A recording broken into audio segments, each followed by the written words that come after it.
अब बड़ा सवाल यह है कि कर्नाटक की मुस्लिम छात्राएं आखिर स्कूल कॉलेजों में हिजाब पहनने की जिद पर क्यों अड़ी हैं। आज इस पर सुप्रीम कोर्ट में कर्नाटक की सरकार ने यह बताया है कि मुस्लिम छात्राएं जो हिजाब की मांग कर रही हैं, वो छात्राएं असल में पीएफआई नाम के एक इस्लामिक संगठन से प्रभावित हैं। पीएफआई आपको याद होगा वही संगठन है जिस पर 2020 में दिल्ली में दंगे कराने और शाहीन बाग के आंदोलन को फंडिंग करने के आरोप लग चुके हैं। कर्नाटक सरकार का कहना है कि वर्ष 2021 से पहले राज्य के स्कूलों में हिजाब की मांग को लेकर कभी कोई विवाद नहीं था, लेकिन इसके बाद इस इस्लामिक संगठन ने एक पूरा की पूरा आंदोलन रातों रात खड़ा कर दिया और मुस्लिम छात्राओं को प्रभावित करके उन्हें सुप्रीम कोर्ट में इस मुद्दे पर मुकदमा लड़ने की सलाह दी। और आज देखिए कि यह मामला सुप्रीम कोर्ट में है। इस संगठन की ताकत को आप इन तस्वीरों से आज समझ सकते हैं।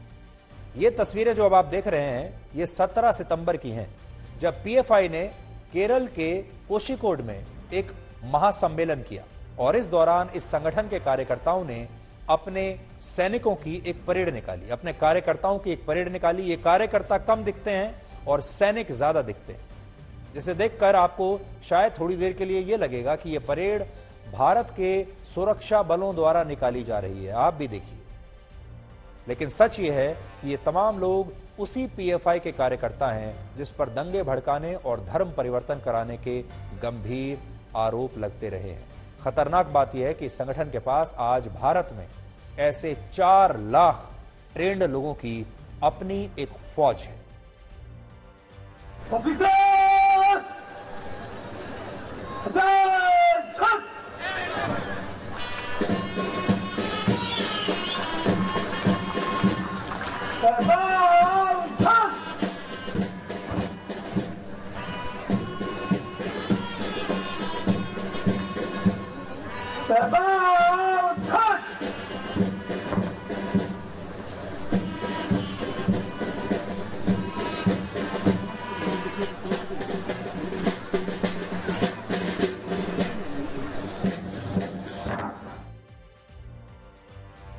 यहां पर आप 2 चीज देखिए।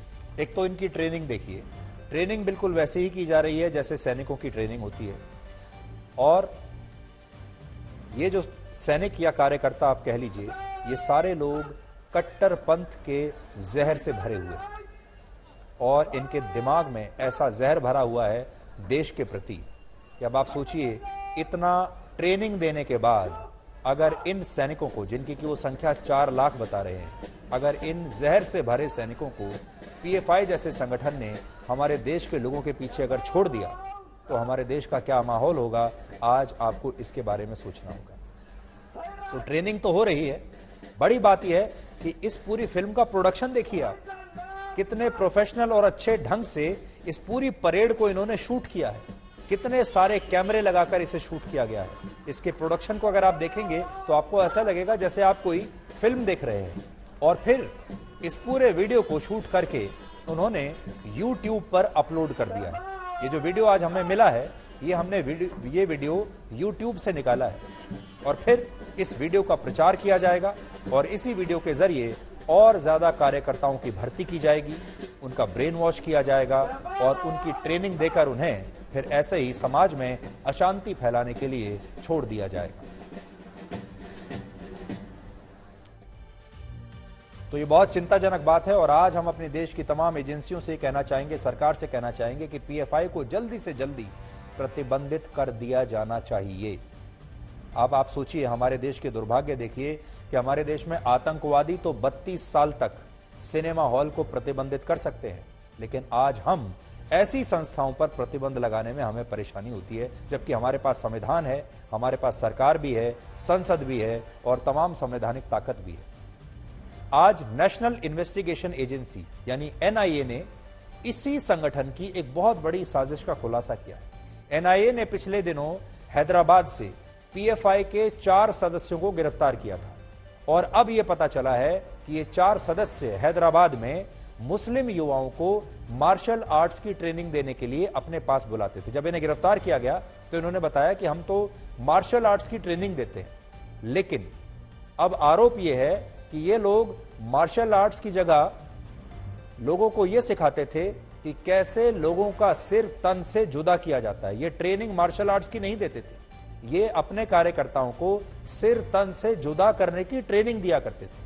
और एनआईए ने ये सारी बातों का जिक्र अपनी रिमांड की अर्जी में किया है, जो इन आरोपियों के लिए अदालत में दाखिल हुई है। ये हम नहीं कह रहे, ये एनआईए कह रहा है कि ये जो लोग हैं किसी भी रूप में समाज में आजकल ये फैले हुए हैं। जिन 4 लोगों को गिरफ्तार किया वो ये कहते थे कि हम तो मार्शल आर्ट्स के ट्रेनर हैं, लेकिन ये मार्शल आर्ट्स की जगह पीएफआई के बाकी कार्यकर्ताओं को तैयार कर रहे थे और उन्हें बताते थे कि सिर तन से जुदा कैसे होता है। अब आप ये देखिए कि इस पूरे मुद्दे पर लोगों को कैसे भ्रमित किया जाता है। कर्नाटक की जेडीएस पार्टी के प्रदेश अध्यक्ष सीएम इब्राहिम ने कहा है कि पूर्व प्रधानमंत्री इंदिरा गांधी भी सिर ढकती थी और मौजूदा राष्ट्रपति द्रौपदी मुर्मू भी सिर ढकती हैं और यह भारतीय संस्कृति का हिस्सा है। इसलिए घूंघट को पीएफआई की साजिश नहीं बताया जा सकता और वो इसीलिए बाकी सब चीजों को भी जस्टिफाई कर रहे हैं। देखिए वो क्या कह रहे हैं, वो सुनिए। इंदिरा गांधी के सर पे पल्लो है, प्रेसिडेंट ऑफ इंडिया के सर पे पल्लो है, वो जो घूंघट उनके सर पे है वो भी क्या पीएफआई की साजिश है क्या? कुछ ना कुछ बोलते हैं आप। भाई भारत की संस्कृति है, सर पे पल्लो डालना, दुपट्टा डालना भारत की संस्कृति है, भारत का इतिहास है। कित्तूर चन्नम्मा के सर पे था, उसको तुम हिजाब बोलो पल्लो बोलो एक ही है। कोई इंग्लिश हिंदी में पानी बोल रहा है, इंग्लिश में वाटर बोल रहा, वाटर बोले तो वो अंग्रेज नहीं हुआ, पानी पानी है। नाम बदलता है भाषा के हिसाब से, तो उसको जात का नाम क्यों दे रहे हैं आप? तो आप सबके लिए सोचने वाली बात यह है कि आप बार बार सुनते होंगे हमारे देश में कि हमारे यहाँ लोकतंत्र खतरे में आ गया है, संविधान हमारे यहाँ खतरे में आ गया है, हमारे यहाँ अभिव्यक्ति की आज़ादी अब कम होती जा रही है। अब आप अंदाज़ा लगाइए कि इसी लोकतंत्र में जहाँ अभिव्यक्ति की पूरी आज़ादी है, जहाँ पर भारत का अपना एक संविधान है, भारत की अपनी एक सेना है, पुलिस है, प्रशासन है, सरकार है, संसद है, विधानसभा है, ऐसे में 32 वर्षों तक आतंकवादियों ने कश्मीर में सिनेमा हॉल्स पर प्रतिबंध लगाकर रखा और हमारे जितने भी संविधान मान लीजिए और हमारे जितने भी इंस्टीट्यूशंस हैं, ये उनका कुछ नहीं बिगाड़ पाए। आज हम इसलिए असहाय हैं क्योंकि हम आतंकवादियों द्वारा लगाए गए प्रतिबंध को हटा नहीं सकते और आतंकवादियों पर प्रतिबंध लगा नहीं सकते।